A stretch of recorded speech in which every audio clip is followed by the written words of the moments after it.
जय हिंद प्यारे साथियों, कैसे हैं आप सभी। मैं प्रीति यादव एक बार फिर से आप सभी का स्वागत करती हूँ अपने चैनल डीप स्टडी बाय प्रीति यादव में। फ्रेंड, हम आपके लिए डेली ही जीके और जीएस के प्रैक्टिस सेट लेकर आते हैं, जिसमें हम आपको टॉप के 20 एमसीक्यूज आपको डेली हम सॉल्व करवाते हैं। हमारे प्रैक्टिस सेट हम अपने चैनल पर 2 अपलोड करते हैं डेली, एक मॉर्निंग में और एक हम इवनिंग में।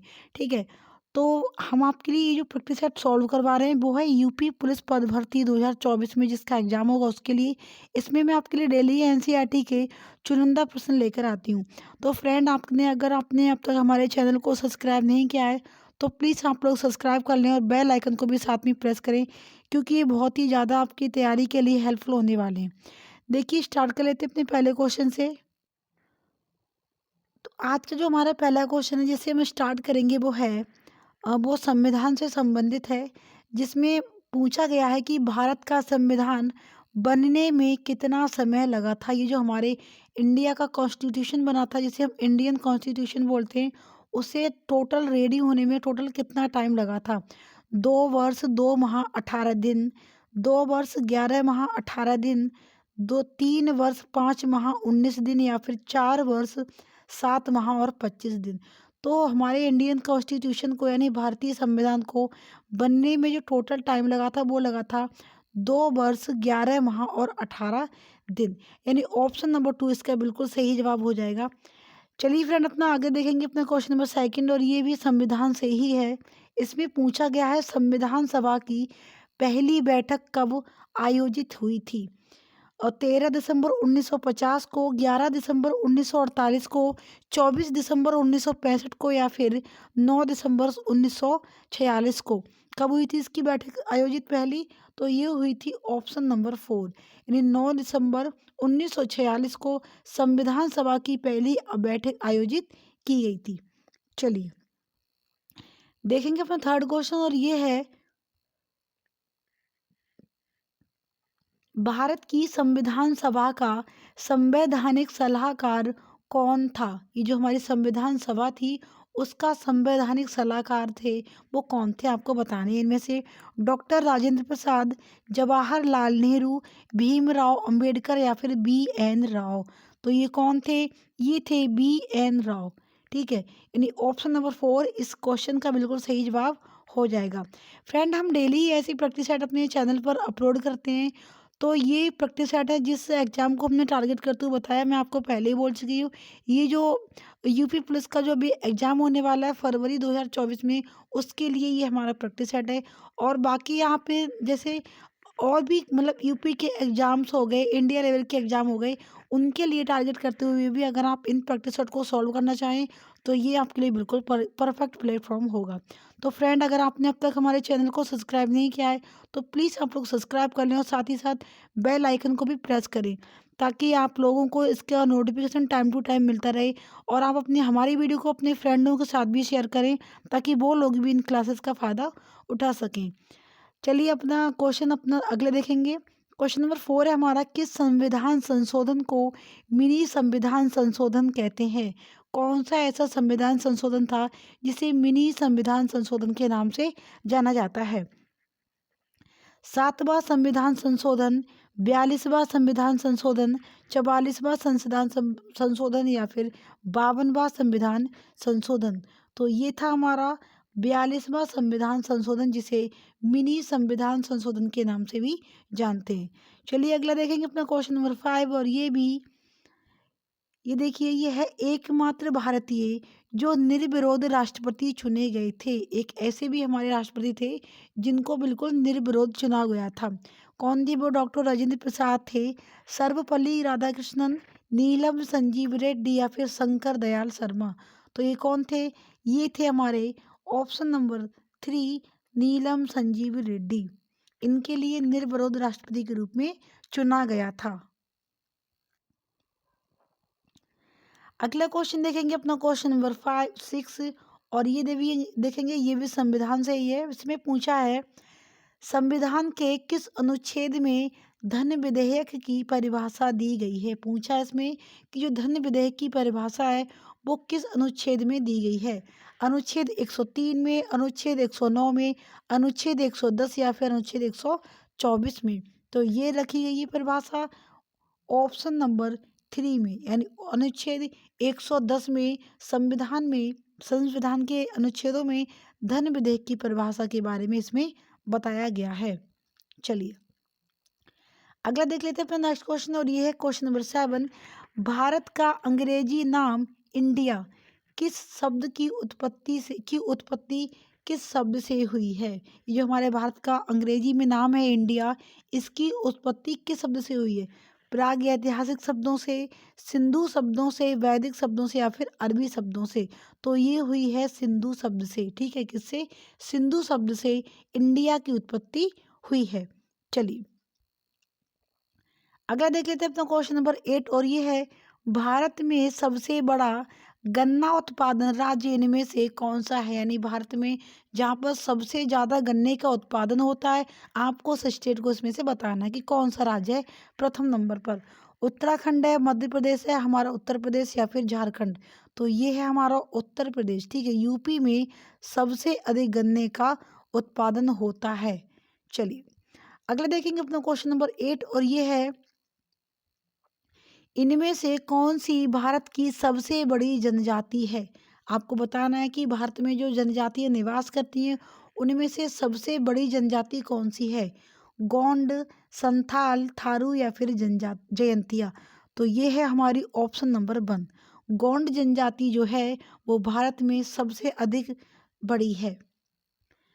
अगला देखिए अपना क्वेश्चन नंबर 10, और ये है प्रख्यात चाहमान शासक पृथ्वीराज तृतीय जिसने अफगान शासक सुल्तान को किस सन में हराया था? ये जो प्रख्यात चाहमान शासक था पृथ्वीराज तृतीय, जिसने अफगान के शासक जो सुल्तान था उसको हराया था, तो पूछा है किसने कब हराया था? 1191 ईस्वी में, 1253 ईस्वी में, 1257 ईस्वी में, या फिर 1132 ईस्वी में? तो इसने हराया था सन 1151 ईस्वी में। नहीं, ऑप्शन नंबर जो 1 है इसका बिल्कुल राइट आंसर होने वाला है। फ्रेंड इसमें हम आपके लिए जो प्रैक्टिस सेट में क्वेश्चनों की संख्या है वो 20 है, और जिसमें से हमने अभी 10 क्वेश्चन को सॉल्व कर लिया है। हम ऐसे ही प्रैक्टिस सेट डेली लेकर आते हैं, तो अगर आपने चैनल को सब्सक्राइब नहीं किया तो प्लीज़ आप लोग सब्सक्राइब कर लें। थोड़ा सा इससे हमें भी सपोर्ट होगा, और आपको भी ये चैनल पर मतलब जो भी प्रैक्टिस सेट है उसकी भी आपको बहुत ज़्यादा आपको हेल्पफुल होने वाली है। देखिए अगला क्वेश्चन हमारा, प्रोग्रामिंग में कुछ कथनों को दोहराना आमतौर पर क्या कहलाता है? लूप, कंट्रोल स्ट्रक्चर, कंप्रेशन, या फिर स्ट्रलगिंग? क्या कहलाता है? तो ये हो जाएगा इसका सही जवाब ऑप्शन नंबर 1, यानी लूप कहलाता है। ठीक है, क्या कहलाता है? यानी कुछ कथनों को दोहराना क्या कहलाता है आमतौर पर? लूप कहलाता है। चलिए अगला हमारा क्वेश्चन नंबर 12, और ये है यूएनओ की सुरक्षा समिति का निम्न में से कौन स्थायी सदस्य है? कौन सा देश है जो उसकी सुरक्षा समिति है उसका स्थायी सदस्य आपको बताना है? जर्मनी, अमेरिका, रूस, या फिर फ्रांस? कौन है? तो ये हो जाएगा फ्रांस। ऑप्शन नंबर 4 इसका बिल्कुल सही जवाब हो जाएगा। आपको बताना है यूएनओ का मुख्यालय कहाँ पर स्थित है। ठीक है, कमेंट में आपको इसका बताना होगा कि यूएनओ का मुख्यालय कहाँ पर, इसका हेडक्वार्टर। अगला हमारा उत्तर प्रदेश राज्य निम्न में से कृषि के बाद सर्वाधिक लोग किस रोजगार में लगे होते हैं? जो उत्तर प्रदेश में ये जो लोग खेती, मतलब एक तो हो गया कृषि, मेन हो गया कृषि के बाद जो सबसे अधिक जो लोग उस साइट में काम करते हैं, तो आपको बतानी है कि वो कौन सी साइट है। ठीक है, यानी किस व्यापार में लोग सबसे ज़्यादा जुड़े हुए हैं? हथकरघा उद्योग में, परिवहन उद्योग, सूती मिल उद्योग, या फिर चमड़ा उद्योग? तो सबसे ज़्यादा जुड़े हुए किस उद्योग से हैं? वो है हथकरघा उद्योग से, यानी ऑप्शन नंबर 1 इसका बिल्कुल सही जवाब हो जाएगा। अगला देखेंगे अपना क्वेश्चन नंबर 14, और ये है साइंस का क्वेश्चन है ये। बेरियम को आदर्श गैस का इलेक्ट्रॉन विन्यास प्राप्त करने के लिए इलेक्ट्रॉन को कितने इलेक्ट्रॉन खोना पड़ता है? 2 इलेक्ट्रॉन खोने पड़ते हैं, 5 इलेक्ट्रॉन, 7, या फिर 9 इलेक्ट्रॉन? ठीक है, ये जो बेरियम है उसको आदर्श गैस के जो इलेक्ट्रॉन विन्यास है उनको प्राप्त करने के लिए उसके इलेक्ट्रॉनों को खुद के इलेक्ट्रॉनों को खोना पड़ता है? बताना आपको। तो ये खोते हैं भाई अपने 2 इलेक्ट्रॉन, ठीक है, 2 इलेक्ट्रॉन को ये खोता है। चलिए अगला देखेंगे अपना क्वेश्चन, क्वेश्चन नंबर 15, और ये है, ये भी साइंस का ही क्वेश्चन है। मानव मूत्र का रंग पीला किसकी वजह से होता है? जो मानव का मूत्र होता है, पेशाब होता है, उसका जो रंग होता है येलो सा थोड़ा, तो वो किस वजह से होता है? पित्त नमक की वजह से, लिम्फ की वजह से, कोलेस्ट्रॉल की वजह से, या फिर यूरोक्रोम की वजह से? ये किस वजह से होता है? ये होता है यूरोक्रोम की वजह से। अगला देखेंगे अपना क्वेश्चन नंबर 16, फटाफट से में रिवीजन करना है। फिर हमारा, भारतीय दलहन शोध संस्थान उत्तर प्रदेश के किस राज्य के किस शहर में स्थित है? बताना आपको। ये जो भारतीय दलहन शोध संस्थान है वो है तो कहाँ पर? उत्तर प्रदेश में, लेकिन आपको बताना है उत्तर प्रदेश राज्य के किस शहर में स्थित है। ठीक है, ये यहाँ पर ये वो बाई मिस्टेक यहाँ पर जो हमने कर दिया है, किस राज्य में नहीं होगा। ठीक है, क्योंकि राज्य की बात तो हमने पहले ही कर ली, उत्तर प्रदेश में है। कहाँ पर है? भारतीय दलहन शोध संस्थान उत्तर प्रदेश में है। तो बताना है उसके किस शहर में स्थित, आपको बताना है। वाराणसी, वाराणसी में, कानपुर में, लखनऊ, या फिर इलाहाबाद में? तो ये कहाँ पर स्थित है? ये स्थित है कानपुर में, यानी ऑप्शन नंबर 2 इसका बिल्कुल राइट आंसर हो जाएगा। अगला देखेंगे अपना क्वेश्चन नंबर 17, और ये है धाराओं से संबंधित। प्रथम सूचना रिपोर्ट एफआईआर का वर्णन दंड प्रक्रिया संहिता की किस धारा के अंतर्गत किया गया है? धारा 144, धारा 195, धारा 154, या फिर धारा 137 के अंतर्गत? किस धारा के अंतर्गत प्रथम सूचना रिपोर्ट एफआईआर का वर्णन किया गया है, आपको बताना है इसमें। तो ये किया गया है धारा 154 के तहत, यानी ऑप्शन नंबर जो सी है इसका बिल्कुल सही जवाब हो जाएगा।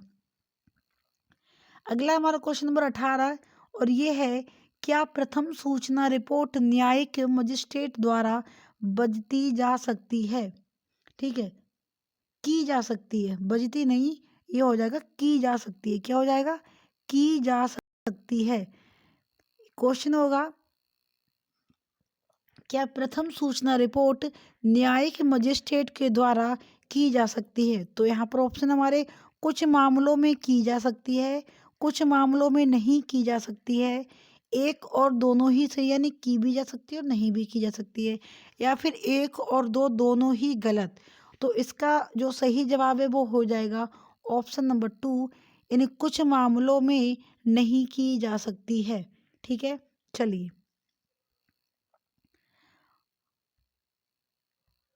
अगला है हमारा क्वेश्चन, क्वेश्चन 19, उत्तर प्रदेश विधानसभा के प्रथम अध्यक्ष इनमें से कौन थे? बताना आपको। मदन मोहन मालवीय, राजश्री पुरुषोत्तम दास टंडन, बनारसी दास, या फिर नफीसुल हसन? कौन थे उत्तर प्रदेश विधानसभा के पहले अध्यक्ष? तो ये थे राजर्षि पुरुषोत्तम दास टंडन। ये जो राजर्षि पुरुषोत्तम दास टंडन जी थे वो उत्तर प्रदेश विधानसभा के प्रथम अध्यक्ष रहे थे। आज का हमारा लास्ट क्वेश्चन है क्वेश्चन नंबर 20, क्योंकि हम डेली ही 20 प्रश्न लेकर आते रहते हैं, तो ठीक उसी तरीके से हमने अभी तक 19 प्रश्नों को सॉल्व किया है। तो देखिए अपना आज का क्वेश्चन लास्ट है, ये भी एक बार रीड करेंगे और देखेंगे। दंड प्रक्रिया संहिता की, ठीक है, दंड प्रक्रिया संहिता की किस धारा के तहत एक पुलिस अधिकारी किसी व्यक्ति को बिना वारंट के गिरफ्तार कर सकता है? किसके अकॉर्डिंग, कौन सी धारा के तहत? धारा 48 के तहत, धारा 41 के तहत, धारा 46, या फिर धारा 55 के तहत? देखिए, तो इसका आंसर आपको बताना होगा कमेंट बॉक्स में कि क्या होगा इसका सही जवाब। उम्मीद है आप इसका आंसर भी करेंगे। बट आप लोग कभी क्लास को पूरा देखते हो, ना ही तो आप लोग लाइक करते हो, और ना ही आप लोग कभी मतलब क्वेश्चंस का आंसर देते हो। तो ऐसा मत कीजिए, मतलब इतनी मेहनत से हम आपके लिए क्लासेस रेडी करते हैं, इतना टाइम से आपके लिए, मतलब इतनी मेहनत से इतने अच्छे अच्छे क्वेश्चंस लेकर आते हैं।